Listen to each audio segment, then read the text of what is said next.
രമേശ, നീ പൈസ വേണമെന്നല്ലേ പറഞ്ഞേ?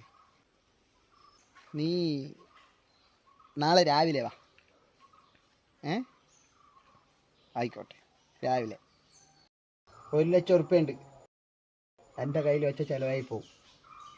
നിങ്ങൾ വെച്ചോട്ട് വാ. ചോദിക്കുമ്പോൾ തന്നാൽ മതി. ഇതാ.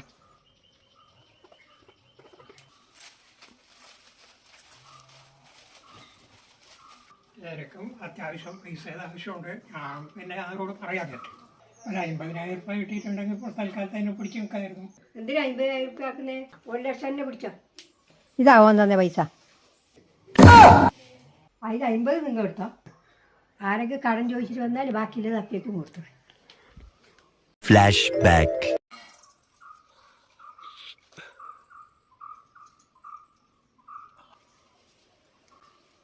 ഇനിയും ഉണ്ടല്ലോ ഇപ്പോൾ 1,00,000.